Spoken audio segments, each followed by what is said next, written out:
Another episode of podcast. Biggest waste of time in AnyTube.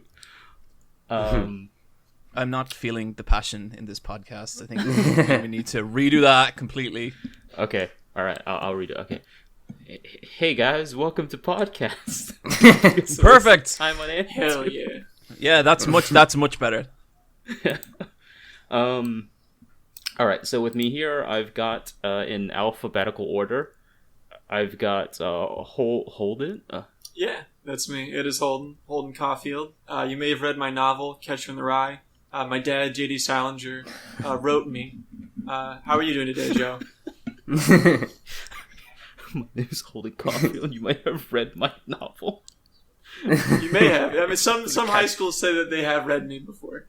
All right. Next up, we've got the super Eyepatch Wolf. That's the guy. That is me. Hello, everybody. Cool. And last but not least, we have Zeria. Hey, yeah. You don't have to pronounce it with a Japanese R, but you know. Oh yeah, that is what he was doing. I'll do what I want. All right. So let's get this started here. Yeah, the format is the same as every other podcast episode format. Everybody, questions were asked on Twitter, and pretty much what happens here is the guests just answer it to the best of their ability. So let's get started off with a fairly simple question here. I think this is a very easy question that anybody can answer. By the biomechanical life form. Bio Gundam. What are your thoughts on E3? Like this E3 or E3 in general? As a concept. The question was thoughts on E3. Man. It's a video game the entertainment, the Electronic Entertainment Expo. Yeah, E3. Yeah, that's what it stands for. Next question, please. Yeah. Dude, it's a great time. They showed Cyberpunk 2077. It was cool, I guess. There were good games, probably. They're not out yet, so I assume that Shadows Die Twice looks real fucking cool. Yeah, it does. No, for sure. It's made by the boys who made Dark Souls. Mm-hmm. I've always wanted Japan Souls. Now you have it. Well, you don't, but you will. All right, so next one here is by Ray the Eldrick NB. What will it take for AnyTube to be taken seriously or more seriously? I think it's taken about as seriously as it deserves. There's no way to make people take it seriously. Man, I thought people try hard really hard, man. I don't know. I feel like we take it way more seriously than we used to, for sure. I don't know. I think, like, whenever I'm at a con or something and I meet someone who's like, well, what did you think about this video where this YouTuber said something to this reach? It's like, I don't fucking care. Like, whatever. Like, it's a bunch of people on the internet making YouTube videos. It's not fucking like, it's not like it matters. Dude, people get really hyped though, man. They're like, yo, these guys all go to the same high school and are in the same homeroom. How do they interact with each other? You guys are the student body that I watch on YouTube.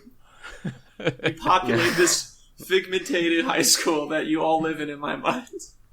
I mean, that is true, but we can't let people know about that. That is true. Also, I mean, you know, with the amount of drama, it might as well be a high school, but I'd be down for that. I mean, like, I don't know. What do you guys feel like? Do you guys think that anime YouTube needs to be taken more seriously? I think, if anything, people need to take it way less fucking seriously. I guess it depends, right? So are we talking about the viewer or the content creators, right? Do we think that viewers are taking us too seriously, or do we think the content creators are taking what they're making too seriously? I'd kind of nearly take it as a whole, because I think they kind of feed into each other, if you know what I mean. Yeah. I think somewhat. No, that's fair. Because, yeah, I mean, there's, like, people who can clearly have fun making videos and stuff. Well, I haven't done that in years. But it's not necessarily fun, but I love taking it seriously. Like, I take what I do really seriously, like how I do stuff. And I guess, I don't know. I'm not saying that people who don't take their work seriously, I'm not saying they even do. I'm not saying that the audience feels that's not reflected. But I think that for the most part, it reciprocates pretty clearly. Like when people put in effort, there's a certain degree of appreciation that goes into it from the audience, because I feel like they kind of know what goes into it. I guess I'd be more talking more about like the YouTube anime scene, I guess, as a whole, as opposed to like putting work into individual videos, if that makes sense.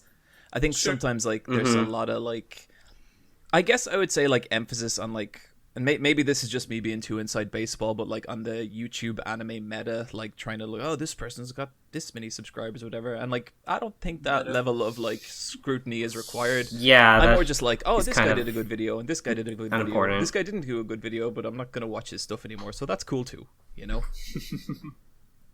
Maybe people should take individual videos more seriously, but like the culture less seriously. Yes, 100%, absolutely. That's interesting. That's like very counterproductive to like how I view the meta always, which is like, how did you get someone to watch another video, not necessarily to maximize this one? And those are just two different strategies. So I think that's really interesting viewpoint. Okay, next question. What are the best and worst anime studios? Wow. The best studio is Cloverworks.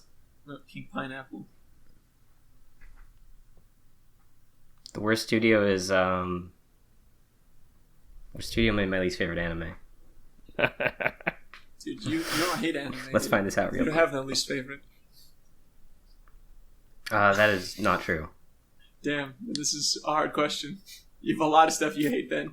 Yamito Boshi to Hon no Tabibito was made by Studio Dean, so apparently Dean's the worst. There it is. QED. Yeah, Dean have been, man.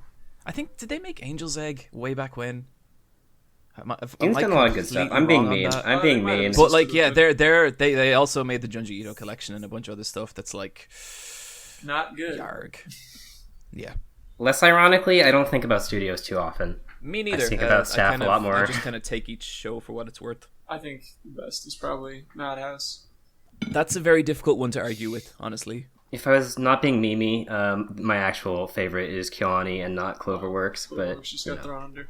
I have a lot of, like, I'm not into that many KyoAni shows, but I have a lot of respect just for how they do things. Like, I think the work culture they have created is really interesting. I like that they treat their animators like people and stuff like that. And I think...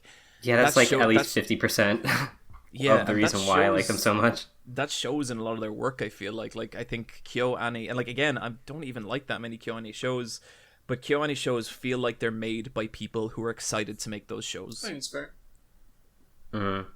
Yeah, I mean, they're definitely, like... I guess that's what happens when your animators get paid. Yeah, they're definitely, like, the gold standard in, like, that regard specifically, is, like, how they treat their animators, how their studio operates, how they, like, function as a business is kind of what everyone else is trying to measure up to. People like that and, like, cry. Mm-hmm. Yeah, totally. All right, so next question. Is limited animation a genuine part of the anime style, or would it be better off without it? Dang. What is...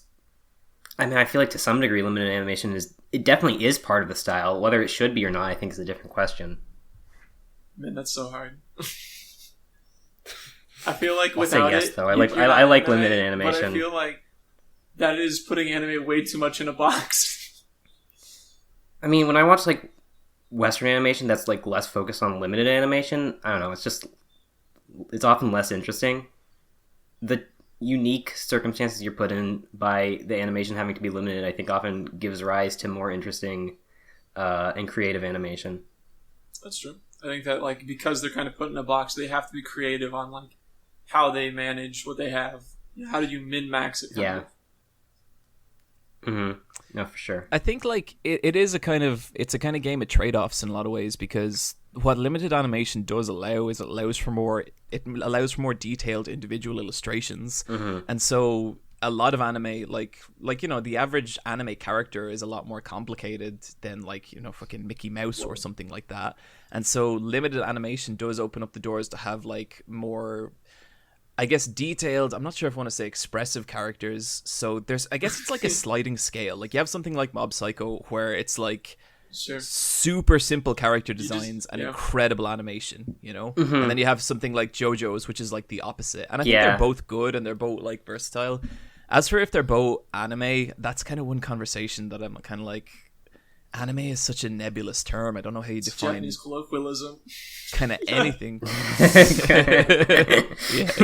like the idea of it being on a slider though, John, because it's like it reminds me of like when you're booting up a game on Steam for the first time and it's set to like ultra and you have like 12 FPS or something. So you slide the slider down to like 0 to like low, but now you have 144 FPS. Yeah, it's like the exact same thing, except instead of RAM, you have the sweat of animators. Okay. All right, next question. How important is world building? Yeah. Depends on the show. Yeah, depends entirely on the show. Sometimes not at all, sometimes extremely. If it's just set in like modern Japan, you don't need to do any world building because you rely on the knowledge of the viewer. But if it's set in like some fantasy world, there probably needs to be some degree. Although, do you know, this is not anime, but I watched the John Wick movies recently, and I found them so interesting because they're like action movies with world building in them. Like there's a fictional pretend world, and I think like I do like seeing stuff like that. Like I guess Mob Psycho's on my mind. I thought Mob Psycho had a really cool little universe, despite the fact that it's pretty much modern day Japan. So I guess world building it's never a bad thing to have a nicely developed world, but I think how much it actually matters depends entirely on the show. That's true. Like, it's a lot of world building can literally be inference to like what actions are taking place, or maybe it's supposed to be ambiguous sometimes. So it's used to different effects. Totally. Yeah. Okay. All right. So the next one is, what will be the next big trend in anime? I got my guess. You guys go first. Oh god, I don't want to know. It's more gay terrible. shit. Oof, gay shit's a good answer. We can only hope. I think that the direction we're heading is, first off, the world of 24 episodes is completely over. Our new metagame is you can't go over 12. This is part of the new metagame. And the other metagame is we're going to have chronological seasons that only get made during the immediate response of like the praise or acclaim of a show. So we're only going to make sequels of stuff that of course gets a lot of acclaim, but the turnaround on it's going to be crazy. So we're just going to kill animators. And that's the new metagame. I don't think you can kill any animators any further and keep the industry alive. Their Oh, no, that's my HPs are actual at 0. guess. There's going to be a crash in the industry. There's my guess. I think that's highly possible. If we're being real, I think that the industry could either crash or we're going to spiral off so many subsidiaries and stuff that it will have to go overseas. It already is to Korea and stuff, but I think Western interest is going to be way higher moving forward, and we're just going to get a lot more like stuff, like for instance, even right now, like the new Fooly Cooly iterations that are currently airing. That's going to be that kind of stuff. I think is going to be a lot more prevalent because now that the Western market is clearly a viable one, I think that's just going to change the demographic dramatically. I would hope maybe like improvements in the quality of 3D animation, because I feel like there's still so much room there that like could potentially be great. It's just it feels so mismanaged in so many series still. I mean, Land of the Lustrous shows like a path forward in that respect. Oh, beautiful show. It's so good. Designed with the intent of being that way and kind of amplifies it. Totally. Like, that's not a show trying to be a 2D animation. That's just a 3D animation, and it's so That's much true. better for it. A lot of 3D is usually trying to imitate, like, this is what I want to look like. Like, if you look at a lot of polygon stuff, some of it, like Ajin, is very much trying to imitate being 2D to questionable effect. Totally. What are you talking about, Holden? I love Appleseed. Dude, Appleseed, dude. My jam. I don't. I really hate it. All right. So, next question here. There's a lot of, like, really, like, in-joke questions, so I'm trying to avoid them. Because they don't really help anyone. It's like, Joe, will you stop the saliva clicking? The answer's never, never. Sure, let's go with this one.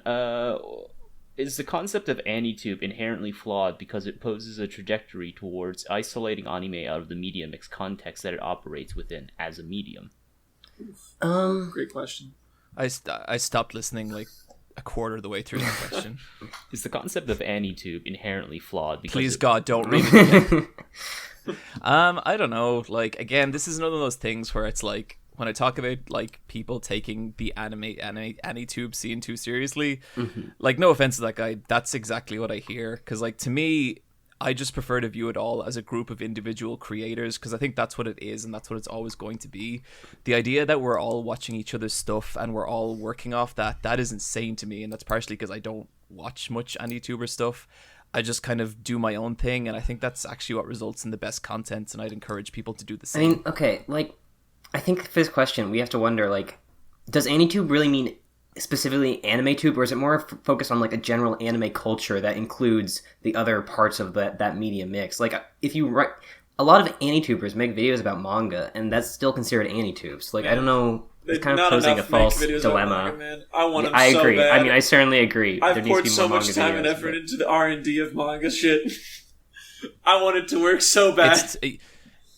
It's tough because you have to like work your ass off to make a video about manga visually interesting. Absolutely. Yeah, it's a lot more effort. Yeah, and like I remember the stuff you were showing me last year at Anime Expo, and it's like, yeah, it's like this is the shit you got to do, and it's fucking so. But yeah, I guess getting back to the question, like when I make videos, like I'm really, and I think like I this is why some people really don't like my stuff, and like that's fine. Wow. But I make it like with the intention of like. Not like I don't aim my videos at people who watch anime. Like I always come at it from the premise of like, okay, a person has never seen an anime. I am going to explain it from like part 0 about why this show is cool or why they should check it out. Mm-hmm. So yeah, it's like I guess I'm probably just super underqualified to answer this question because I don't really think of AnyTube as like a community or a space. That's interesting. I want to ask this one to Joe. Joe, step in the stand really quick. No. Hey, I'll scoot over. Joe, what do you think on this? Because I know that you have a lot of voice opinions on AnyTube, especially on AnyTube as you know, as academia. Oh no! Let's get into this. I want to have this argument. To bring you into this, though, I really want to know your take on this, which is why I want to bring you in. Okay, so I don't think AnyTube can ever become academia. Mm-hmm. I don't think there's anything wrong with that, but I'm very annoyed whenever people say like such and such is academic in the context of AnyTube. There isn't really an AnyTube. There really isn't an AnyTube. And I know Holden knows this. Read my mind. I don't know if John and Zeria.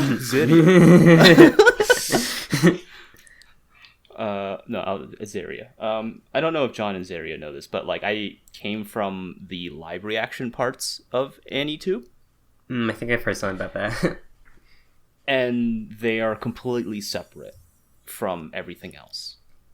And so when people talk about AnyTube, they talk about a very specific collection. You know, like when so this question was asked by Jekko. And so, like, when he's talking about AnyTube, you know, he's referring to people like us. Video but essayists, he's probably not referring to... Yeah. But he's not... he's probably not referring to, like, say, the King of Lightning. My man! But... Where's my boy? Source 7, you know, shout out to my boy. Yeah, you know, he's not referring to manga. No, he's not. Manga man. Shout out to my boy, Hustle. But they're still AnyTube. Absolutely. 100%. Mm-hmm. Yeah. Joe, I'd really agree with everything you just said. Like, I really don't think that any, like, of all the YouTubers I know, you're probably the most academic, but even then, I really don't think what we do is close to academia, and I don't think it's weaker for that either. Like, I'm definitely not setting out to make that, and if I think I was, my content probably would be weaker. Because like even for me, like my background isn't like academic stuff. I did animation in college and I worked in the animation industry, and that's where I come at it from. And I definitely feel like there is this kind, especially from a lot of people who like did go to, you know, academic college and like, you know, have done a lot of papers and stuff. There can be a very kind of, I guess, educational approach to that kind of thing. And I think part of making YouTube videos is kind of learning the difference between a YouTube video and an academic paper. Mm-hmm. And I think there are people who I maybe don't think get that.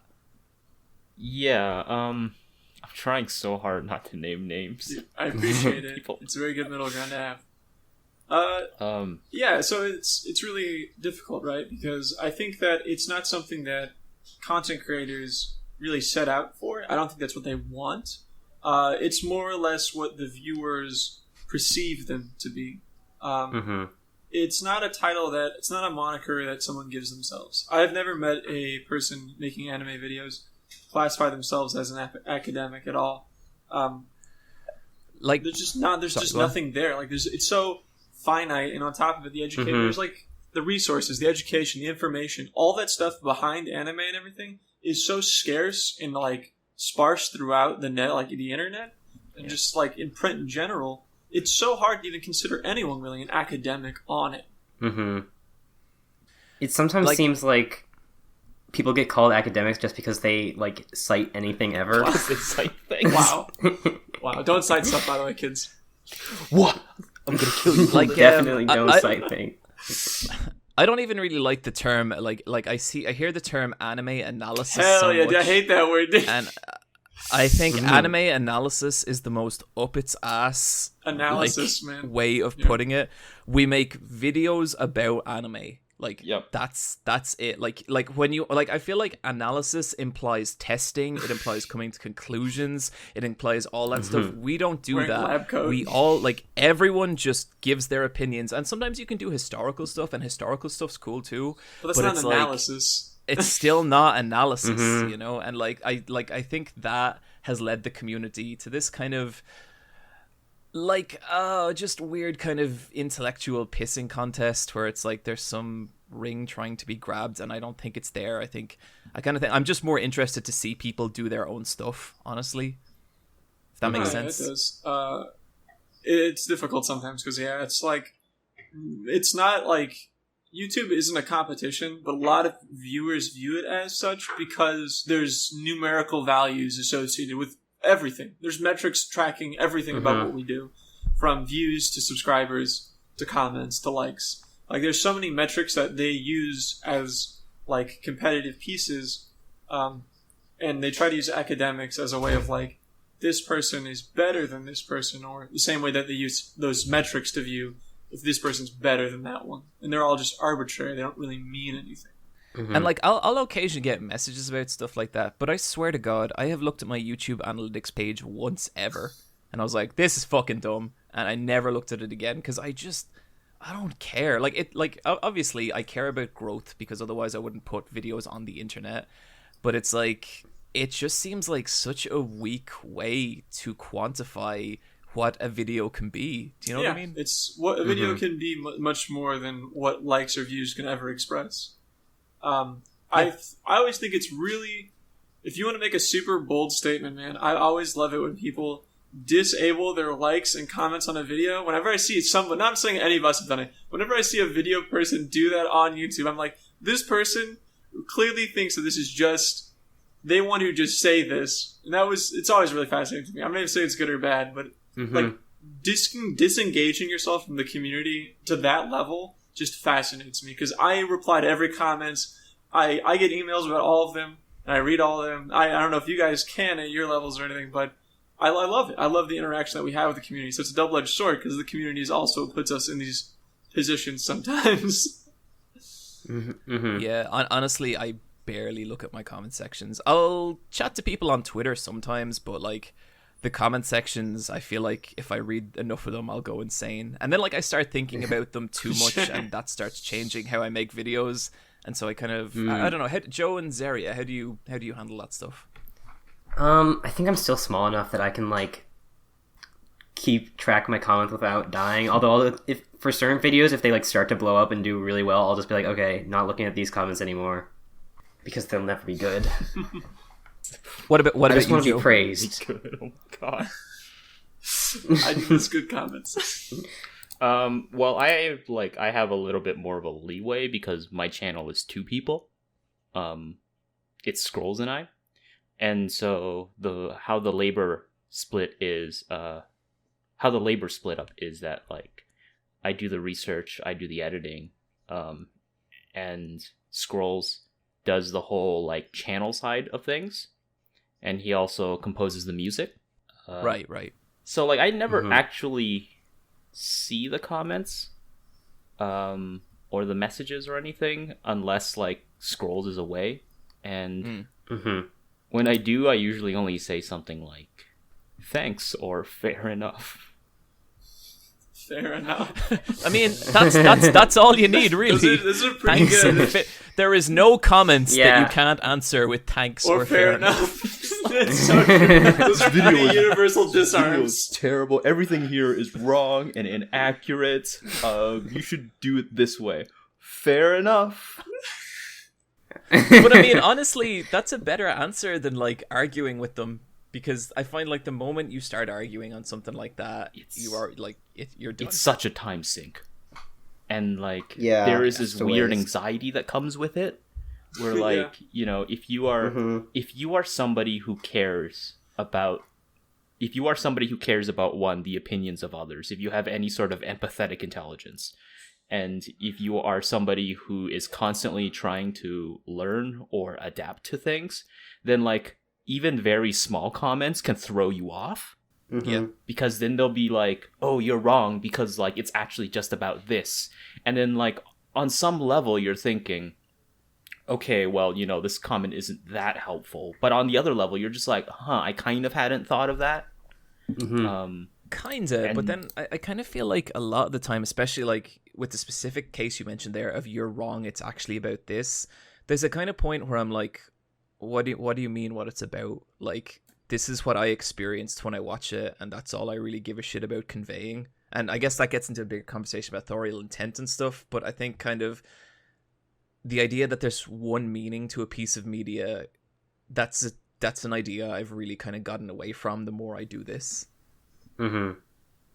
I've completely, well, that's I guess I'll throw this out to y'all. But like what are your positions on authorial intent? Because I've always been very public and very clear that I don't value authorial intent that much. And I have this very long post on the My Anime List forums. Nice. Expressing why, and it was the biggest shit show. But what are your guys' thoughts? How would you define authorial intent first? What did the creator mean when they made it? I was making sure we all said. How much does that factor into like analyzing a piece of media for you? I think it depends on like what approach I'm taking to analyzing the media. I hate the fact that like I think at times analyzing. I think at times authorial intent can be really interesting and can help to give a broader picture of like what the work is doing, but like I also don't think you should like blind yourself to all other interpretations than what the author said, especially because the author doesn't know their own intent entirely, given that there's subconscious influences on the work and such. That's a great point. It's really hard to approach because especially with the piece of media, it's like dealing with manga. I look at authorial intent a lot more closely because due to it being the singular byproduct of one person, it's a lot easier to kind of get in the headspace of that person and why they did everything. It's a lot harder with like a multimedia project like video or anime because, there's so many different pieces that are going into it. Why is this performance the way it is? How is this music like work with the scene like on screen? Is it diegetic? Like there's so many more factors that are multi-minded. Like there's many different minds coming together, and I feel like to single out one is not only difficult, but probably impossible. Whereas with like an author for like a specific like manga or something, I like looking into it after I've experienced it. Because if I know it up front, I try to see it, right? It's like when you have those like Rorschach tests or something like that, where it's an impressionistic image, and they're like, this is a picture of a butterfly. When you look at it, you're going to be looking for the butterfly. You're not going to see anything besides it because you're just going to be like honed in on like, I need to find this. But if you go into it without knowing the intent, you can see something different realize then retroactively what they wanted to see and compare them. And I think that's like what I enjoy doing. I like seeing how the author wanted it after I've then like made my own impression with it. So I try to purposely avoid like any kind of stuff with the author until I've experienced it myself. Yeah, totally. I came from a place of like I used to really value authorial intent like a lot. But I guess the more I got into like, you know, making videos and stuff, the more further I started to get away from it. And sometimes I think like learning stuff about how something is made is really interesting. Like, do you guys know the story behind the first Silent Hill game? Nah, man, why don't you tell us in the audience? Not in So detail. the first Silent Hill game, Silent Hill, you know, really messed up survival horror series for the PlayStation 1. It's really different to Resident Evil because Silent Hill is actually like kind of upsetting. Like, it's not really Hollywood horror, it's like real psychological horror. And what's cool is that the first Silent Hill game was made by a group of Konami employees who were all deemed to be failures in their previous project. So they were all brought together and they were all people about to be fired, and they made this super fucked up game. And I think that's really interesting, especially as you look at like, you know, the kind of themes about like mental illness and depression in Silent Hill. But at the same time, something like that will always come second to how I feel about it when I'm experiencing it, at least for me, you know? Sure. Mm-hmm. That makes a lot of sense. Zeria, did you sorry, I keep doing that. Zeria, did you express your opinion on this? Yeah, just that I find it interesting to look at authorial intent, but I don't think it should be. I don't think a reading of the text has to be based on authorial intent to any degree. Okay. Yeah. All right. Okay. So, from what I'm seeing here is we've got a Bart's, we've got a fish, and we've got Wittgenstein. So overall, pretty good. Okay.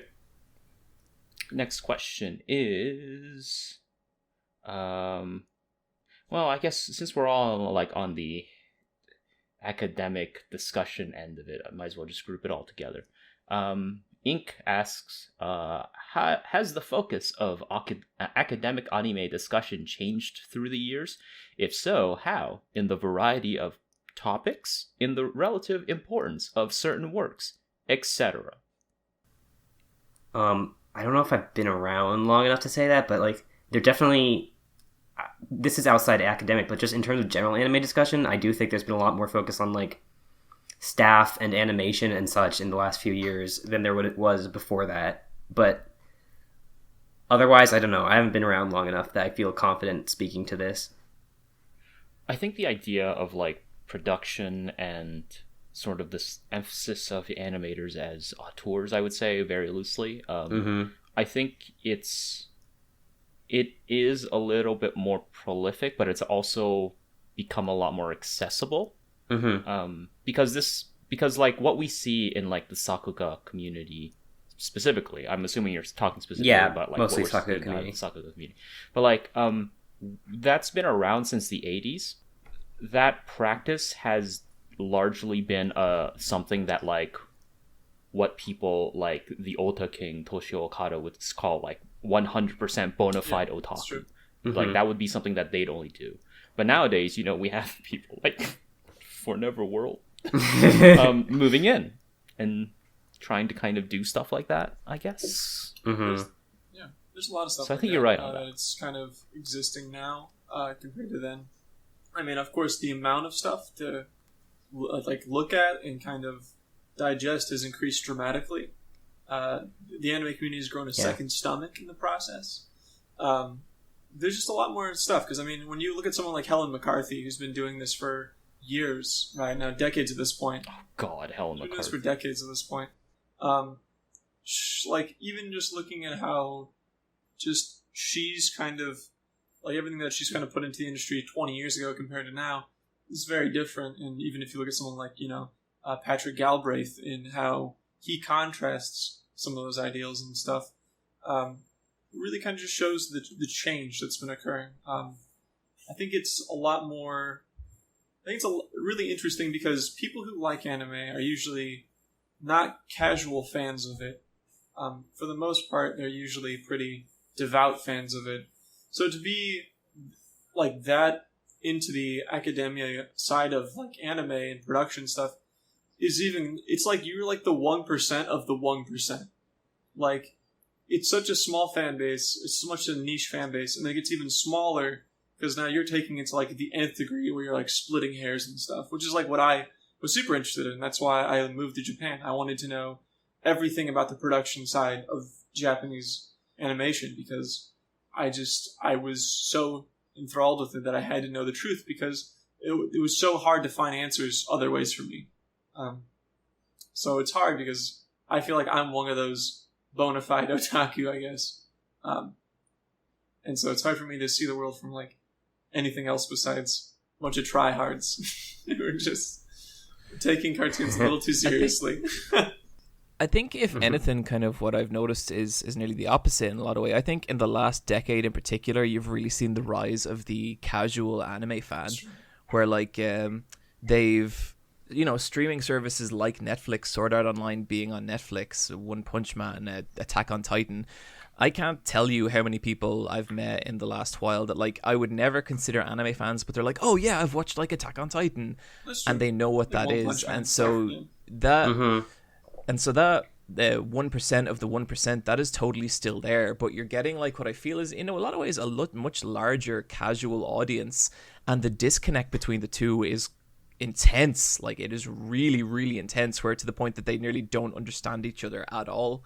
And so I guess I don't know how that factors into a larger conversation about academia, but I guess I'd kind of be with Zeria on that one. I probably wouldn't be the person to ask about that. Yeah, you bring up a really interesting point, though, yeah, which is that I guess the reason that I'm so like have such a narrow view of it is because my view of it does come from just like the divide between, I guess, the casual and the avid, I guess, is just so stark. Because I've met people at work, who have seen stuff like One Punch Man and stuff because it's it's on Netflix. It's so accessible, and I just compare that to like, I guess when I was that age, I guess, or when I was starting out being a fan, and its accessibility was so low that only, I guess, the hardcore, only those who are already in it could be exposed to it. Because we had stuff like Toonami was our gateway, but their gateway is totally different. Their gateway is way more diverse. Like, it's way more widespread. I would argue that television has little to no effect on people kind of becoming anime fans nowadays.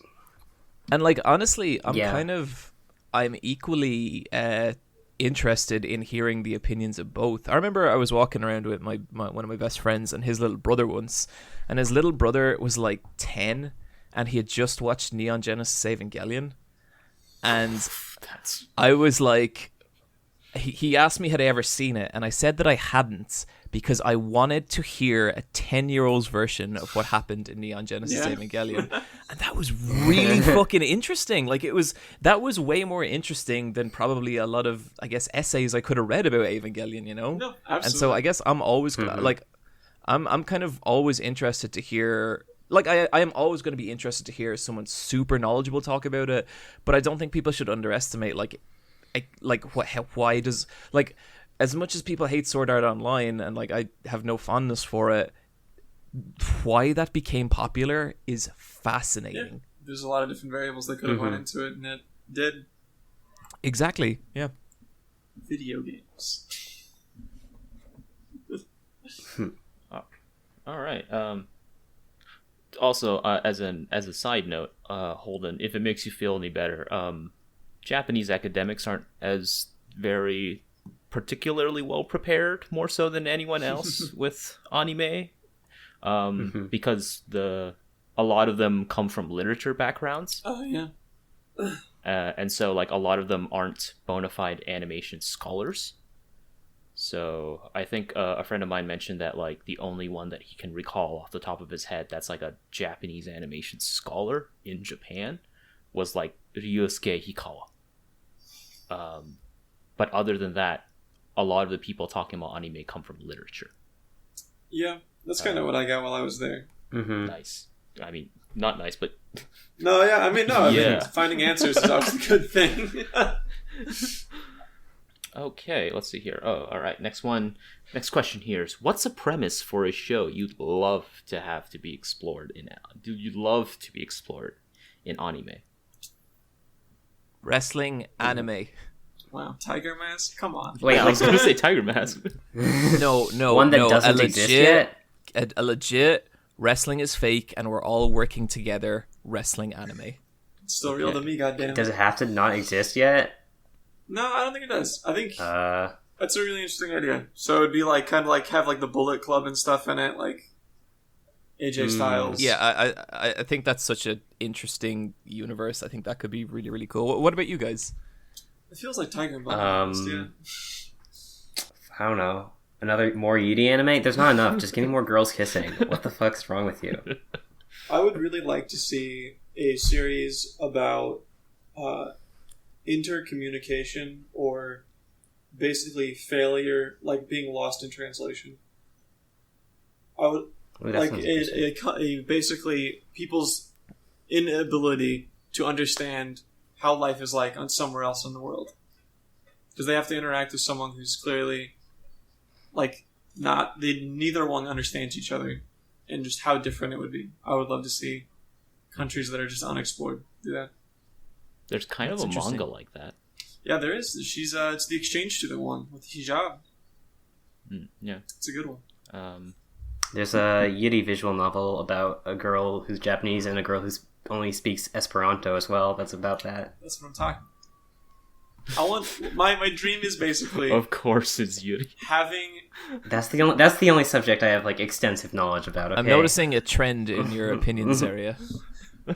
I would love to see a series basically that whenever the non-Japanese or native speaker is speaking, there's Japanese subtitles on the screen, because they will never speak anything else besides those languages. You know what I haven't seen? Like a sports anime approach to hockey. Yeah, dude, there's no anime for that. Oh no, that's true. Like, that's actually kind of give it time. Odd. Yeah, give it time. Wait till the Canadian market becomes dominant. There is literally a show about a Japanese figure skater who is about to die, and then she gets revived by the ghost of a dead Canadian pilot by the name of Pete Pumps. My boy Pete Pumps. Shout out to Pete Pumps. Yeah, it's Gimbal Kaleidoscope. It's okay, but like there's no hockey. Is there even a manga about hockey? There is like a shoujo manga about a girl who's in a hockey club. I know there's a manga about like shot putting and stuff like that. So if there wasn't a manga about hockey, I'd be kind of shocked. Dude, open market. No hockey manga. Someone needs to corner that very, very small market. Dude, that's what they need though. That's what anime is. It's like pick your fetish and go. Yeah, that's what I like about manga, is that you see a lot of stuff where it's like, this is clearly like this author, like getting a manga like a life wage and everything, living wage, which they don't even get, is comparatively inexpensive compared to making an anime.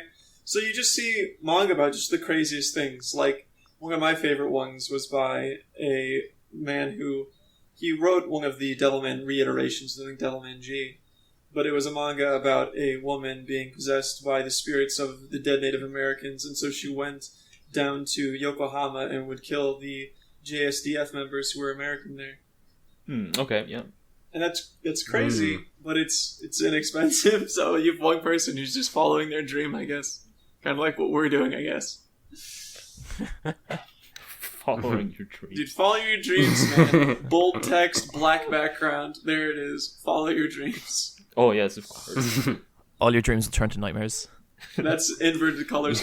Black text, white man. Your dreams come to nightmares. Oh no, the lighting is too harsh. Alright, so next question here is by Shabes. Kirabu-kun. Where do you see AniTube in 5 years from now, and where would you like to see AniTube in 5 years from now? 5 years from now is 2023. Can we presume that like nothing about YouTube like drastically changes so that like it becomes incapable? I'm calling it now. Vertical videos are going to become so meta. I don't know how it's going to happen. I had this nightmare last night. I think all YouTube videos are going to be vertical. That sounds awful. I guess I'd like to see videos from a lot more different kinds of people. I feel like there's so many fucking videos just from white guys like myself, and it gets a little boring. Default characters. And I'd also yeah, exactly. Character create set one. Yeah. I'd also love to see, I guess, videos get, I guess, more personal and less held to like a kind of internalized standard that a lot of people seem to have. That'd be where I'd like to see it go anyway. I guess assuming nothing changes with YouTube, I guess I kind of see it just staying the same. I don't think there's a ton of room for development from where YouTube is right now. At least that I can predict. So the year is 2023. We have now re-elected Donald J. Trump as our president for the second term. Of course. So I'm setting the stage. And what's going to happen is YouTube is here because the question says so. But what's going on is I think that I would love this. I think the direction it's headed is it's going to be based around, first off, no one's going to be making money. So I think that what they're going to be looking for is not, like, YouTube's not going to be the source of income. They're going to have, like, sponsorships or, you know, this new and improved Patreon, which is just literally a liquid stock market for YouTube creators or something, or Bitcoin. But this future, I think that what happens is that because there's so much less emphasis on, like, the monetary sides of everything, I think that people will have to go to taking a stand and making either A, like a personal approach like John said, or B, like a really polished utilitarian approach, something like Vice, for instance, or Vox. I think that's going to be those two kind of camps going at each other. My dream is there's going to be so much more live-action DSLR footage. My perfect world involves people showing themselves on camera. As someone who hasn't had to do that in my videos ever, really, it's still the future that I think would just really make YouTube the community I want it to be. So you're doing absolutely nothing to herald the future. Do as I say, not as I do. No, I mean, that's like the dream. I just find that kind of like the gaming sphere, for instance, is something that I've been like a part of before I was even like part of AnyTube. I used to watch all the stuff like from Machinima even back then. And there was something about knowing the creators and just seeing them that changes a lot of just how you look at the media. Because I would always think... Yeah, I agree with that. I think like it does that makes create sense. a kind of more authentic feel in a way. Yes. And like that is something that I myself have been like thinking about a lot. Yeah. Because I think there's kind of value to it. No, absolutely. Because I think specifically there's a case with an animator I really respect, Aaron Hansen, Ego Raptor. There was a point in my life where I was obsessed with, like the awesome whatever series he has of all his video games. But there was a point after that where I realized, and I finally got to see, Aaron Hansen, just as a person. And it was so humanizing. Like, even just watching him, be on Game Grumps back then or something. It was this idea of seeing this, it changed the way I even looked at something like sequelitis, which I still refer to sometimes because I think it's incredible. I look at it differently now. It doesn't feel like a lot, even with anime, for instance, you forget that it's made by human beings. Then it's not like a program. Yeah, I completely agree. Totally. You forget it's made by human beings, and so what I would love to see is just kind of that fingerprint put back onto the piece instead of where it is now. Because one of the reasons I put out a questions and answers video every 6 months is just to remind people I have a face. And I find it does kind of mellow out the comments for a little bit, No, absolutely, because it's you're less of a part of the Metal Gear program, right? You're not just this figment that Raiden's talking to. You're more of a human being. And even if it's in that small kind of way, I think it's super effective. That's why I really like going to conventions and meeting totally. fans. Yep. It's my favorite form of interaction, community interaction, because it's even whenever we meet with people who disagree with us, right? As human beings, we act totally differently. And every interaction I've had with the community, even with people who I would normally disagree with all the time, night and day, on online, in person, it's just totally different. It makes for this really great experience. And I think I would want to have that experience, like whenever, like for instance, like the three of us met at AX, I want like that kind of feeling and experience echoed in our work is what like my dream is. Okay, so you're saying the sequel, the future of AniTube is VR. VR, dude, I would love it, man. I've thought about it so much. I found out recently that YouTube, if you make your video specific ratio, like aspect ratio, it crops it to that size now. And I was like, oh my god, I want to be the first anime YouTuber to make a 231 master wide YouTube video. It takes up the entire width of your browser, and then the comment sections are just crazy wide. Sounds like a kind of part of what you're saying is maybe like a little more empathy in the absolutely anime space. No, that's a very succinct way of putting it. Yeah, absolutely. That's a really great goal to shoot for, I think. It's yeah, 2023, sure. man. Donald Trump was reelected. Not much can get worse. Oh, I can actually see that happening. It's 2023 right now, dude. I see it. Comment in chat if you're watching this in 20... fucking Americans. It's literally the American way. The love of God. Let's move on. Okay. All right. So this question is by Kazimoto. If AniTube is driven by views, and how many people have seen an anime, how come not even the host or the guests of this podcast have made videos about Japanese wartime anime propaganda? Shit tons of people have seen most of those, dog. Okay, well, I haven't done that, but I have made a video about 20s and 30s Japan and girls' schools, so that's good enough. Man, the past is weird. I can probably venture an answer. I guess probably. Well, not to speak for the rest of you, but I guess probably no one would care about it as much as the person asking the question. And I don't mean that like in a shitty way. Like I get asked this a lot, like why don't you do videos on X? Why don't you do videos on this? And it's always like, sounds like you should be the person to make that video. You know what I mean? Wow, that's a really good way of putting it. Flipping it back on that for a call to action. And like not like genuinely not in a shitty way, just because like it sounds like this person. Yeah, no, John is you being an fucking asshole. make it, asshole. It's John more is just being like. Do it It's like if yourself, the- lol. If the person I think it's always the person who is most into this stuff that's going to make the most interesting content about it. And I think like the reason I don't make that video is like honestly I don't give a shit that much, but like it's but that just means I'm not the person to make it. So that'd be kind of my answer. For sure. That's interesting because that mindset is like you can't make something you're not interested on, like make an interesting video out of it, which is an interesting. That's a really fascinating viewpoint. That's kind of my like whole philosophy with the channel. Yeah. No, I think that anyone who's seen your channel will get that. You usually don't make stuff on that you hate, or if you hate, you make it because that's the outlier opinion. I make stuff about things I love or things that have hurt me, and that's it. No fives, no 5 out of 10s on your channel. No fives. Damn, that's my existence. We're going for 0 or 10, and that's it. We're going for gas pedal. So what about you, Holden? How come you haven't made a video about Momotaro no Umi wo Shinpei? Shinpei? Man, the honest reason right off the bat is there's no HD version of it. That's the sad answer. Is that if There something's kind of not, is. if there's It's- no like, It's there available is on kind of, filmarchives.jp.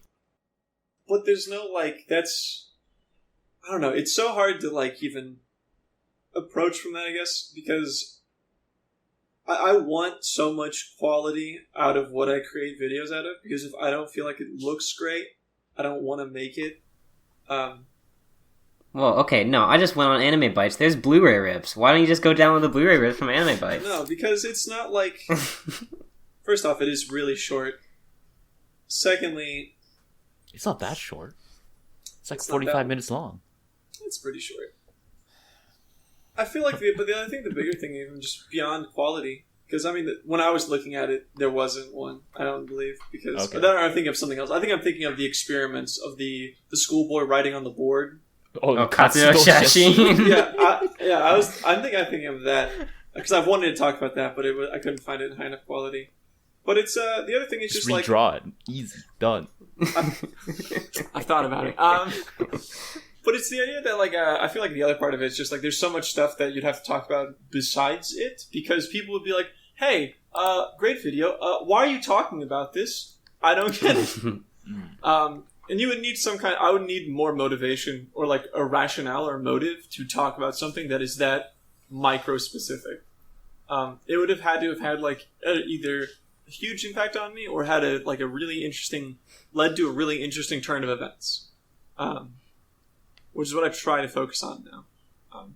Is why stuff happens. Cause and effect. I mean, maybe. There's a Blu-ray out there. You know, watch my channel, subscribe, Holden Casanova. You'll find it. 2023 is my deadline. If you get me to $500 on Patreon, I'll go make that video. Katsudo Shin video. Dude, the Katsudo 36 frames of gold. I like it. The Moybridge experiments. Just a horse. Okay. Alright, let's see here. Next one is, what shows stick out as ones with particularly good shot composition? The shitty cinematography. That's hard. I don't know. Eppa, Dazaki shows, Ikuhara shows. Kaiji, brilliant shot composition. Gonna think. Most things that are considered well directed have good shot composition, so yeah, totally. Damn. That's a really hard one just to like think of on the spot. I don't usually think of shows like that. A lot of Trigger stuff has really lovely shots. A lot of really ambitious shots. The way the camera moves is going to be really, really fucking cool. Mm-hmm. Oh, do you know, I fucking love some of the shots from any Satoshi Kon thing, but especially Perfect Blue. That's exactly what I was thinking. I was actually about to say that. Yeah, no, definitely. Yeah, my favorite camera shot in existence is that one where the Mr. Mamani is holding out his hand and like Mima is dancing on his hand. In his hand. That's like just that whole film in one shot, and it's just incredible. Yeah, that's great. Kon, obviously. Because I was thinking of Opus, which is his unanimated manga that he made, unfinished, I used to. And I was thinking of, man, in Opus they like asked this question, I think, or something. It's a lot about making manga. And I'm like, man, Satoshi Kon made this. I was like, I should probably just say Satoshi Kon. I love how trippy. Really, I love how trippy the end of that manga gets, where it's like, dude, it's unfinished. And it's like point. It's all sketchy and stuff. That's so cool. It's so cool. If anyone who hasn't read Opus, it's a 2-volume series made by Satoshi Kon. It was the last manga he made. Well worth the read. Really fun. Mm-hmm. Yeah, it's cool. Oh, sorry, Bebop. Of fucking course, that has amazing camera shots as well. Sorry. It's a good one. Yep. Nice. Yes. Alright, so the next question here is kind of inevitable, but thoughts on My Hero Academia? Damn, dude, we're going to get some fun answers, because I think I know John's opinions on it, and I know Joe's opinions on it. I like it. So we're going to have the Battle of the Jays. So let's. I don't know. John said that he disagreed with me on the academic part, and then it turns out he didn't. I don't know, Joe. I'm curious, Joe. Why don't you tell us what you think of My Hero Academia? I'm just the host. Y'all are the guests here. I think it's a lot of fun. It's cool. It's a good show. That's it. I think it's really cool. I really like how it's so accessible to a lot of different people, because it's like. It feels like an American superhero cartoon, but it's not. It's in a high school, which is Japanese, because Japan has high school. America doesn't. You're saying you haven't seen the brilliant movie Sky High, which is the same plot? It's similar, yeah. It's all about the sidekicks who turn into guinea pigs. You guys have never seen the Academy of Zoom? About superheroes? It's like Khan Academy. I think it's called like the Academy of Zoom, but it's like superheroes who are like high schoolers who go to this academy, and then they learn how to be superheroes from other superheroes. My cousin had a cameo in that. Neat. Really? It's crazy. Don't watch it. Don't tell him, especially. Don't tell him that he did a great job. Yo, I repped you on this channel with less than 1,000 subs. John, what do you think of My Hero Academia? I think My Hero Academia is fine. Like, it's grand. Part of the problem is me, because I spent a lot of my teenage years watching every shonen thing I could watch. And I think My Hero Academia's biggest strength is it takes a lot of the coolest moments from shonen, it repackages them in this ultra accessible format that you don't have to sit through 100 episodes to watch, and it just feeds them to you one after another. But what that ends up meaning is like I watch it, and there's never anything in it that I haven't seen but done before, and honestly done better. Every moments that people love in My Hero Academia I've seen done, and honestly like with a lot more emotional effect. I think All Might is a fantastic character. Every other character in that show is fine. I think they have really cute designs, and sometimes I feel like people confuse cute designs with like what's the name of the Gravity Girl? Otako. There was a moment at the start of season 2 where she was like, yeah, I want to become a superhero so I could earn money for my parents, and everyone was like, amazing character writing, and it's like, what? And then like her fight with Bakugo, like, you guys ever see that fight from towards the end of Dragon Ball Z where Videl fights Spopovich? Yes. That Bakugo Otako fight was like a really weak version of that, I thought. And there's so many bits in My Hero Academia that are like that. Like there's another really, really good bit where it's when Deku encounters that bad guy in like the shopping market. Mm-hmm. And it's like this really fucked up bit where it's like it kind of crosses over into his personal life. There's a bit from Yu Yu Hakusho exactly like that with Toguro and Yusuke, except again I feel like it has so much more weight than it.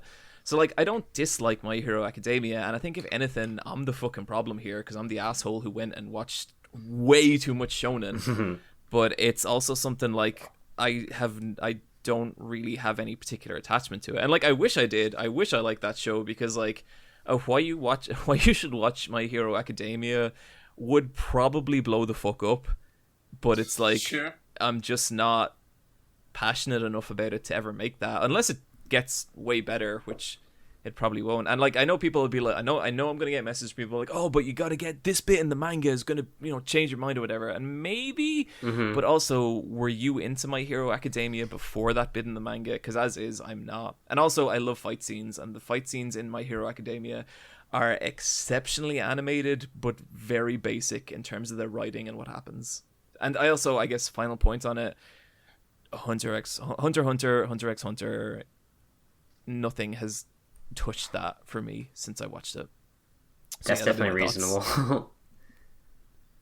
Do you like the 1990s one or 2011? I'm ashamed to say I have never watched the 1990s one, but I'm told it's good.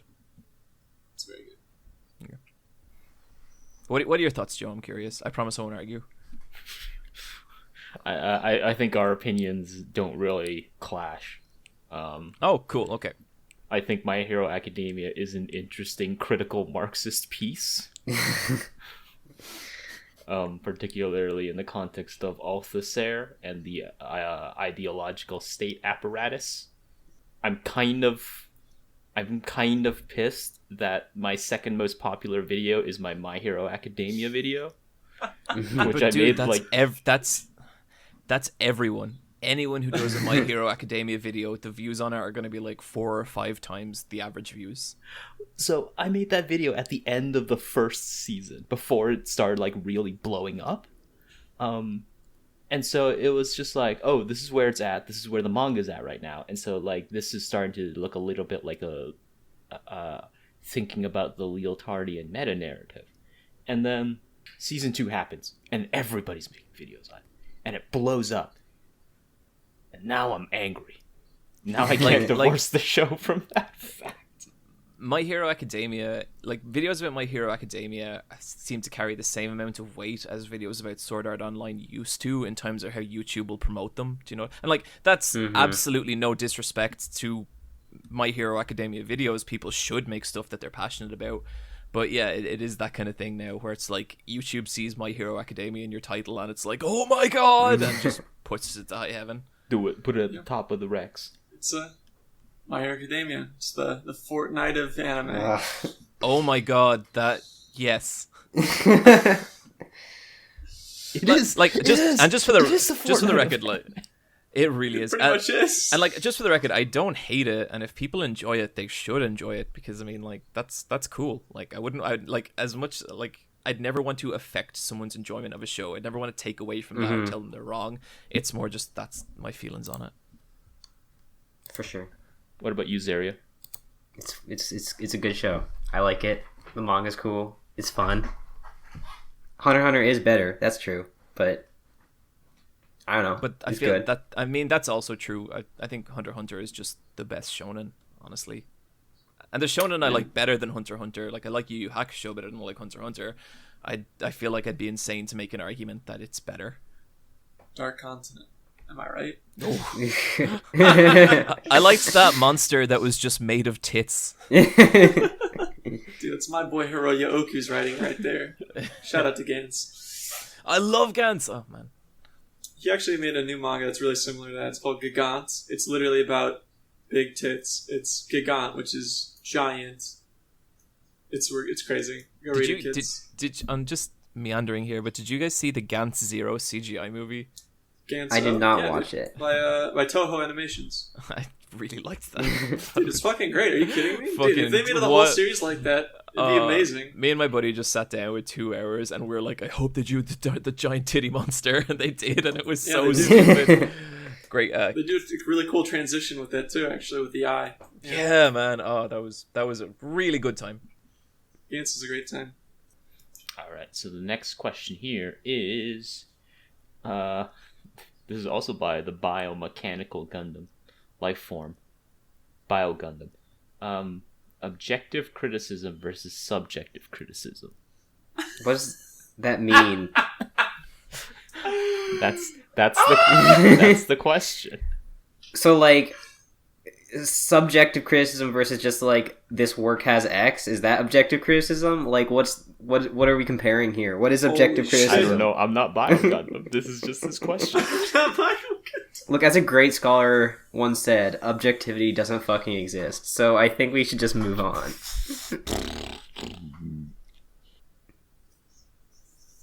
I think I'm really leaning towards not name dropping in videos at all, because it gives the illusion that you're trying to be objective. That's how much I tried not to be. Okay, like this is like objective criticism. My Hero Academia was made in Japan. It was a manga, and then it was an anime. It's illustrated by Kohei Horikoshi, or however you pronounce that. The idea of objective criticism baffles me, and like sometimes I'll get people on Twitter and be like, "Hey, I like your videos. They're nice and objective." And I'm like, what the fuck are you talking about? I see no value in objective criticism. I see value in consumer-centric reviews. I think that's good. Consumer-centric reviews are good. I still think there is just, you cannot do objective criticism. And also, what value would it have? Like, the idea that because there would have to be a, like, substantial, consistent metric for fucking art, which is nearly like the absolute point, like the opposite of why art exists. Like, it's, yeah, I think it's something that a lot of people who maybe get into criticism like to cling to, but it does not exist. You can pretend it does, you can pretend it's a thing and make content around that, but it is not real. That's what I think of it. How about you guys? Same. Dude, yep. I think it's the idea. I think feigning objectivity is so dangerous because you're basically telling people that this is a right way to do something. And with art, like you said, that is not the point of art. Mm-hmm. I mean, I think if you ignore your biases, they'll just creep in more insidious ways than if you are conscious of them. I think if you actually, if you ignore your surface level bias, all that's going to happen is your subconscious bias will take over. Like, that's it. Like, I remember I had a guy message me before, and he had a really interesting question, and he was like, "Are you not worried that you'll get a show wrong?" And I was kind of like, "Wrong? Like, what do you mean?" And like, that's different from making mistakes about a show, which I have been fucking crazy guilty of in the past, and I wouldn't try and like hide that. But in terms of like my conclusion being wrong, it's like, no, it's like that's this is how maybe I wasn't able to convey how I felt clearly, but usually it's like the only thing I'm trying to convey is how I felt. And if someone's like, oh, the author, it goes back to authorial intent again. It's like, if the author says this, it's like, well, I don't care. Like, this is how I felt. Mm-hmm. So yes. Cool. So I do think it's so I'm gonna have to chime in on this because objectivity and subjectivity is actually something I'm actually fairly familiar with. So when we talk about objective criticism and objective analysis, quote unquote, it's very different between when lay people talk about it and like what you would probably say like academics or like lit critics, how they talk about it. Mm-hmm. Because when we talk about like objective something, it's in relation to the thing as an object. But lay peoples use things as in relation to it as an unbiased artifact. Like some sort of greater truth of it that can withstand the test of time, or the test of the person that is watching it. Mm-hmm. So when we talk about objective criticism and objective analysis actually does exist. When we refer to it, it usually refers to the artifact as an object. So like, this is the thing that it composes itself of, and these are the conditions that allow it to come to it in this particular way. And this is how it reacts and behaves in relation to other things. And I think the best way to look at this is: are any of you familiar with the idea of a camera obscura? Vaguely, but not like well enough to define it. Why don't you explain it, Joe? Oh, god damn it. So a camera obscura is essentially it's a dark. I'm gonna use the old example because I think it's easier to think of it this way. It's like you have a dark room, and inside this dark room you have a small pinhole in which light goes through, and then because of the way in which because of the small size of the pinhole, light doesn't really go through as very clear wavelengths. It goes through fairly straight, and because light reflects objects, it reflects the colors of the things that the light was coming off of when it goes through the pinhole. So it creates an inverted image. It creates an inverted image of the outside world. And so that is often used as like a way to think about quote unquote objective criticism. It's a mapping of a thing, but as an artifact. Whereas in comparison... Could you give an example? An example would be like the photograph. Like when we talk about like the photograph. Are you familiar with Barth's Camera Lucida? Absolutely not. Okay. It's a fantastic book. If anybody's interested, it's a wonderful book. So Barth's Camera Lucida is I'm very sorry for taking up so much time. It's fine. This is the most you've spoken the whole podcast. So in Camera Lucida, Barthes was writing that after his mother passed away. And so what happens is he's trying to find pictures of his mother. And he's trying to find what he considered to be his mother's goodness. And he can't find a picture that encapsulates his mother's goodness. But then he goes off and then he eventually finds this old picture of his mother. And it's this picture of her as a young girl. And he says, like, that's the picture that encapsulates my mother's goodness. And it's this picture of her as a young girl in the winter garden. And he has to come to like some particular problem, which is that like, but wait a minute, I've never actually known her like as a young girl. So how would I know that what I'm seeing here is actually capturing her goodness? There is something here that makes me feel like it's capturing her goodness. And so he distinguishes the way in which we think of art and objects, particularly in the context of photography, in two ways. The first one is what he calls studium. Studium is the things that consist of the materials and the logics that determine it as art. and to be evaluated as art. So in this case, we can talk about like color theory and composition and whatnot. Those things can be considered objective in the context of a studium. They are still culturally, logically dependent. Like, for instance, people with different cultures might read left to right versus right to left in terms of a composition. Objects can still change in terms of their nature, but they are, for the most part, in relation to the object, and that becomes objective criticism. Whereas he talks about another thing where he also brings in the idea of punctum, and to him, punctum is the thing that punctures. So the thing that sort of pierces the subject in the moment in which they have witnessed the artifact. So his mother's goodness is the punctum. And I think a way to think about it is Canepa is closer to what we might consider to be objective criticism because he's interested in the nodes, but it still underlines a particular sort of habitual logic. You know, he focuses on animators and he focuses on production, but he focuses it on a very specific lens of production. You know, and that is where the critical aspect comes in. He can't map everything, but what he does map ultimately ends up betraying what he finds valuable. Whereas a subjective criticism would be like Digi. Digi is very punctive, where he's just like, this is how it made me feel. So it's to like reverse engineer, like to break down like a response, and it's like reverse engineer why it did that. Part of it involves that. Like part of it involves that, but it's also like keeping in mind that like there's a particular set of like operational logic that's implicit. Yeah.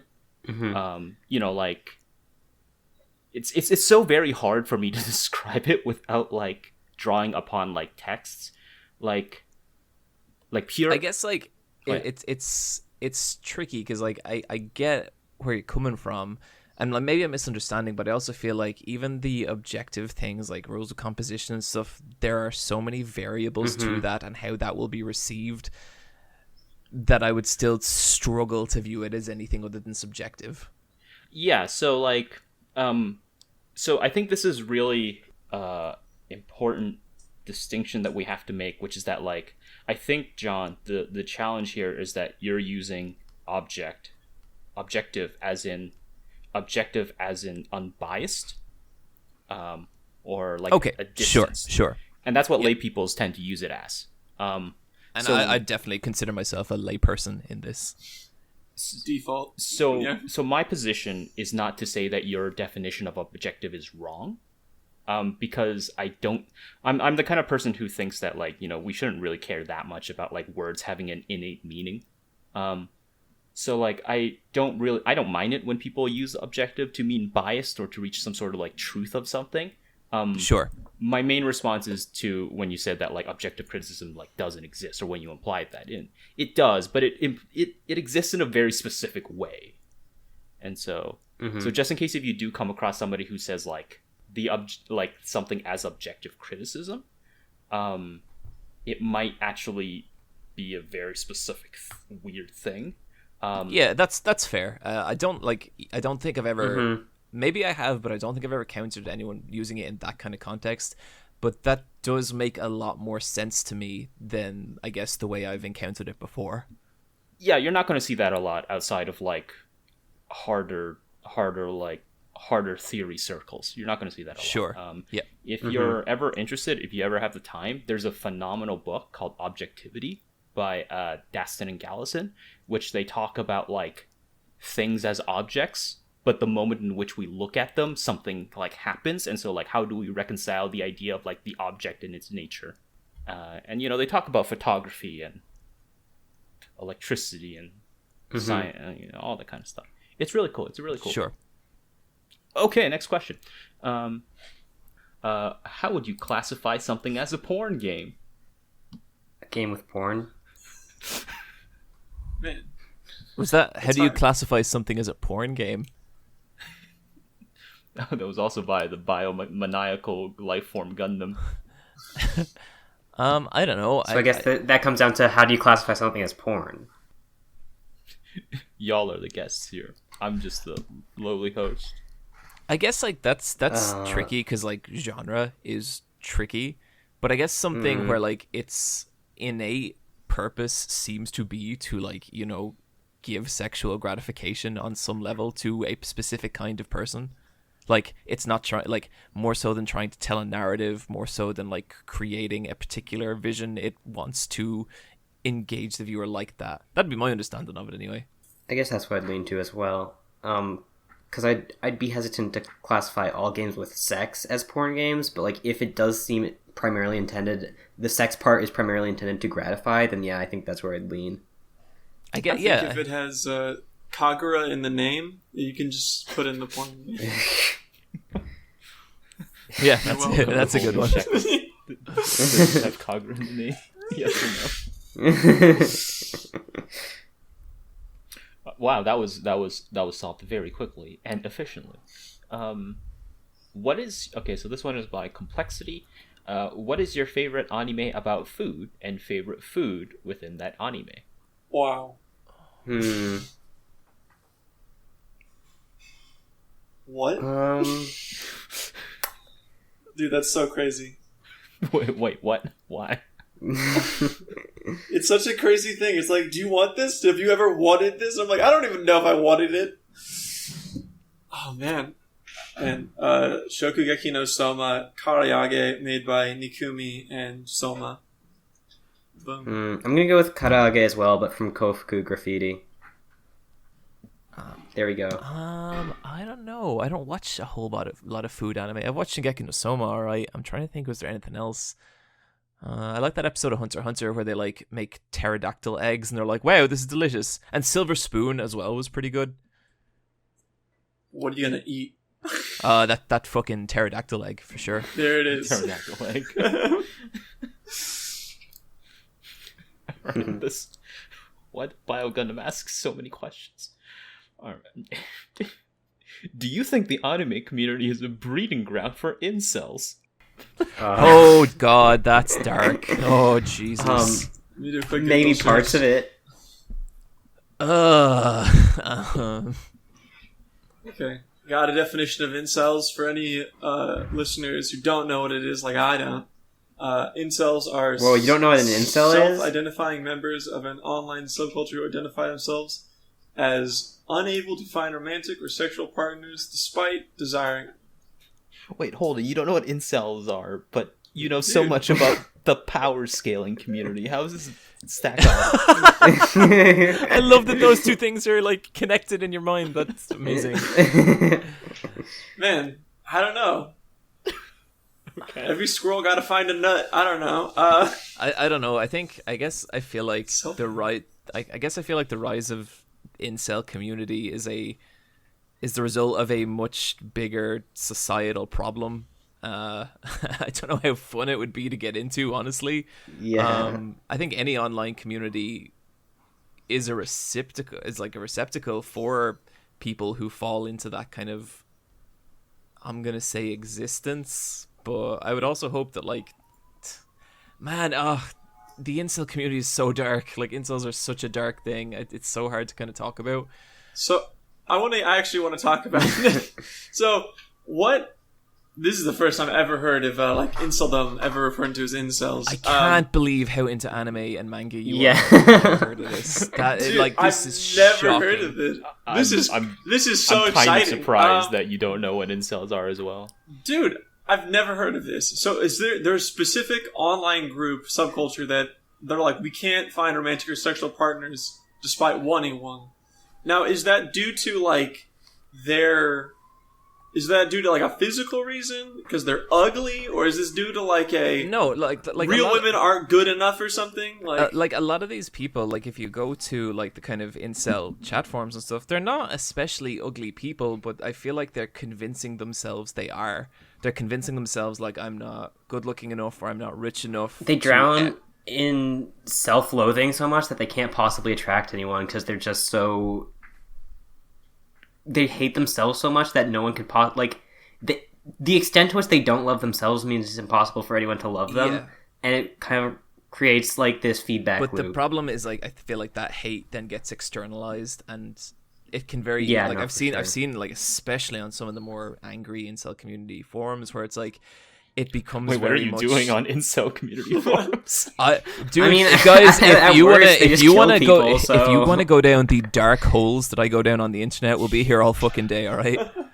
But it's like, yeah, like I spent a day looking at this stuff before because I was trying to understand it.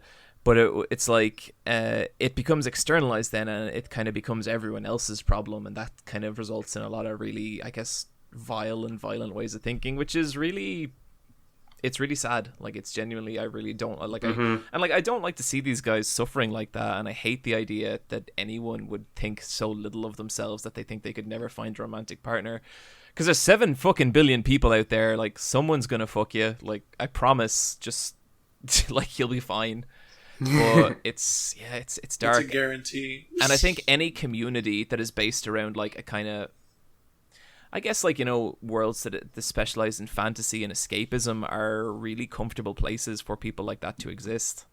Yeah, I mean, that's like my understanding of this was like, man, you're not as good as what I imagined, so I can't have anything, is what I was imagining it as, which is like the rejection of reality is how I kind of thought it was my first interpretation of reading what this definition was of it, because I find that like that's all the time, that's all over the fandom. I didn't know how to name, but the idea that it's a person kind of self-identifying or self-value, trying to like appraise themselves as invaluable. I guess, yeah, escapism is like a place where those guys would hang out, right? Like, it makes perfect sense. That's a big part of the community. There is like this encouraged self-evaluation of worthlessness. Yeah, absolutely. That's why we like anime, cartoons. Like, it's I don't know. Yeah, it makes a lot of sense. Because, yeah, we see it a lot in our fandom. I just didn't know. Those people like hanging out together. I thought we just called it, 4chan, A-board. Like, we're beautiful people. Hang out with us. Zeria, did you have anything on the incels? They are. I don't think the community is especially a breeding ground for incels. Yeah, incels don't breed is the big part. Well, now if we talk about the gaming community, that's a different question. But shout out to my boy PlayStation. That was a very good comment there, though, Holden. It's not a Which breeding one? community. They don't. They don't breed. They're not, I don't get it. It's like it's a breeding ground. I'm like, these people seem like it's the exact opposite. They're like it's asexual. I'm like, how about it's no sexual? Is what I consider they should call it. Yeah, for context, Holden, people like Elliot Rodgers are considered like prime examples of incels. He's Wow. lauded. He's Elliot Rodgers. Yeah, he's like a celebrity in the incel community. he's kind of seen like a Holy martyr shit. by a What? lot of them. Dude, you don't like this. What? This gets really dark. Shout out to my boy Mumkey Jones. God damn it. That's crazy. Elliot Rodgers. That changes everything. This went from NHK to. No, this is several steps beyond NHK. What the fuck? Yeah. Dude, I don't know anything, man. I think this whole podcast is worth it just to find out that Holden didn't know what incels were. That blows my mind. Dude, Yeah. how was I supposed to know what this is, man? I'm a great looking guy. Everyone knows what these are now. This is such a weird and like hilarious like. Does this have like anything explicitly to do with anime? There's just Oh, there no. is No, like Okay, well I'm not a human then. If this is anime related, I'd feel like a failure. But I'm already a failure as a human, so this hardly reflects on that. Okay. Damn, dude, I didn't know about this. That's crazy. it's a whole world for you to explore and find out. Yeah, I about. can't wait. Incels, hit me up. DMs are open. I will. Are you gonna make a content shift? Are you gonna say Holden reviews incels? Yo, this is the first ever anime incel themed video. Unfortunately, wait, that was I think the first the effort. market might be cornered there. It's pretty saturated. All right, let's see here. Hell yeah. Okay, let's do 2 more questions and then call it a day. Cool. Cool. All right. So, I don't know if we're gonna top the incel one. I can close that tab now, though. Case closed. I don't know if we can top the incel one. What's your favorite go-to breakfast food? Dude, it's waffles. Belgian waffles. Ooh, Belgian waffles are good. Biscuits and gravy.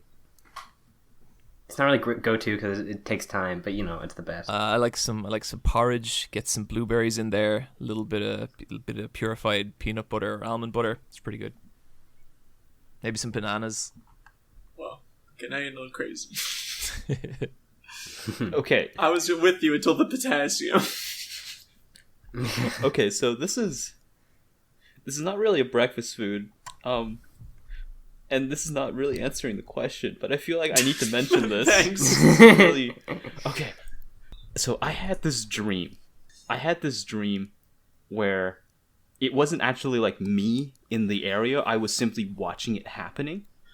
But it was like this kid is sliding down this icy hill, and then he delivers this bag, and then there's these people sitting around the table. And then what they pull out is like this blue raspberry or something like juice sauce thing. And then they spray it onto like this bowl of raspberries. And then it just ends with just like available now. My brain literally created a commercial in my dreams. Available now. I cannot escape capitalism. But that seems pretty crazy. It's like, put your fingers in the pickle juice. I flick it on my sandwiches for flavor. Oh, man. That's weird, Joe. I'll give you that. I'm dying. Aren't we all? Yes, we're all dying. That sucks. I didn't need to know that today. That I'm dreaming commercials. My brain can't get enough commercials in my waking life that it has to create commercials in my dreams. You gotta have more. I guess the last question here is, let's go with Ray's question. What genre or subgenre do you think has the most potential for anime? And I guess the additional question, the challenge mode question I'm gonna give Zeria is, suggest something that has nothing to do with Yuri. Okay. Challenge question. Fuck. Daily double. We're gonna see a resurgence of Yashke. That's what I'm calling then. Since you deprived my original answer. What a surprise. The girl with the Yokohama Kaida Shikiko. I want to see. I think that there's might be a huge resurgence in angst. And I know we have a lot of it, but we're not having what we're gonna get. You can never have too much angst. I fucking love. I think we're gonna get it. We're gonna get an all-you-can-eat of angst. No, that's what I see on the horizon. Yeah, and whenever you watch a show and you're like, what is this edgy bullshit? Somewhere in the world I'm watching it going, yes, just like this. Dude, somewhere I'm like, oh yeah, I know what that's like. I'm mad too sometimes. So, okay, not so much... And like I like shonen a lot, so this is going to be my answer, but not so much in shonen anime, but I feel like shonen manga, and particularly some of the new series in Jump, are doing some genuinely fucking cool things with that format. Like, if any of you guys have read Dr. Stone. Oh my god, you were going to say Dr. Stone! I knew it! I was going to say it! Yeah. Edit that in post. So I said it first. That's the first shonen thing I've been excited about in about 3 years.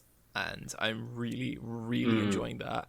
And then you have other stuff like... the other one that's super popular at the moment, Promised Neverland. Yeah, and like again, and like I have my problems with that series, but if it is doing stuff really different and really cool to anything else, and so I guess I'm really excited to see the direction Shonen takes in the next 2 to 3 years.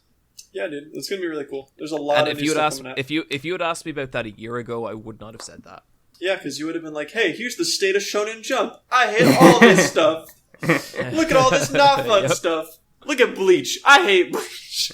What happened?" Oh god. No, let's not bring up that. That was literally my first video of yours, which is why I have to bring.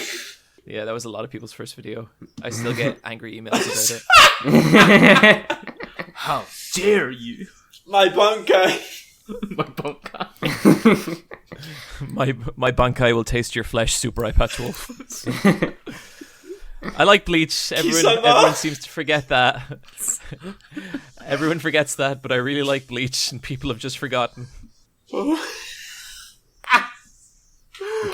my defense is I like Bleach. Stop. I made that video because I like Bleach. No bully, please. No bully, please. Please stop messaging me about it. I don't care anymore. Oh, anyway, sorry. I'm sorry. No, everyone. it's fine. Oh no. Damn, that was fun. All right. Yeah. I think that's it. So first of all, thank you everybody for showing up. Yeah, dude. Thank you. No problem. This is a lot of fun. Ton of fun, dude. Definitely. Podtaku. You're welcome. Shout out to Podtaku. Yes. If anybody has any questions or concerns about Super Eyepatch Wolf's Bleach video, link will be put in the video. I'll make sure to watch it. You can send that to @Mother's Basements. My boy. Shout out to my boy, Jeff Rooney. Yep. If you would like to see the state of AniTube 3 years ago, you can check out Holden's channel at Hell yeah. Holden Reviews. Time capsule. We keep it preserved. No dust. No capsule. dust. Yeah, that's your channel selling point. It's a time capsule channel. Dude, it's nice. I would love that. I would love a channel that was solely dedicated to like winter anime 2014. Yo, Taco Chick, I swear to God, Kisa talked about it once, where she was talking about, like, she wanted to make a video, even years later, on the 2014 winter anime season. It was whenever your Grisaya came out. And I'm like, you're still doing this 3 years later? What? Shout out Kisa, I know you're listening. You know what somebody should do? Or at the very least would probably be really interesting? 10 years ago. If people did videos about current anime, but they did them in formats that are like year specific. So like, I would find it really interesting to see what a review of My Hero Academia would look like if it was made in like 2009. You know, when Mr. Anime was the king of the hill. Trace Hustler! Oh my god. Still in death row, actually. Shout out to Trace Hustler. Still on death row? Still on death row. Haven't got him out yet. My dream is actually to interview him. I'm not even joking. Holden, we should start a Kickstarter. Dude, shout out. Dude, get that incel funding, dog. Here we go. Dude, he's the closest thing to a living Elijah Rogers, guys. Come on. You guys know what you want to ask. He's not an incel. He's just crazily mentally disturbed. We don't know that until we ask him. That's why incels have to fund it. He wanted to shoot up his high school, but he didn't want his family to know. So his thought was he would kill his family first, so they would never find out that he was going to shoot up the high school. And I guess the plan kind of worked because they died, and now they never know that he was planning to shoot up the high school. But you know, man, that was almost that was over half a decade ago. That's insane. Yep. Garnt got sad on camera for it. Yeah, that's the only reason I knew he was Asian. And thanks to Zeria. Sorry about the segue there. Thanks to Zeria for showing up. If you are interested, if you've got 2.5 hours, if you're eating a meal for 2.5 hours, if you speed it up, you can watch it in 1.25 hours. That's right. If you're at the Golden Corral and you're just like, I need to maximize the amount of food per minute that I'm paying for this, you can also entertain yourself by watching her 1.5 hours to 2.5 hours giant mega multi-video essay conglomerate AT&T length video on Ikuhara. Indeed. It's a long video. It's a very long video. Got it. How long did it take you to do that? Of like total work, like including research, a year. In terms of like editing, a month. That's pretty good. Yep, that is. Like, It takes me a month to make a video that's like 5% at length. Yeah, it takes a reasonable Well- amount of time. Yeah, that's really good. All the links are going to be in the video description. You know, the bleach video, the Ikuhara. No, that's not going to be there. Don't look for it. It's not real. Private that video. I'm gonna His new series looks good. I'm looking forward to. Never mind. This video has been private. But yeah, thank you everybody for showing up. Thanks to everyone for listening. No Yeah, problem. thanks This for is having fun. us. Yeah, thank you for listening. Hope Thanks for listening. you all have a nice day. Bye bye. Bye.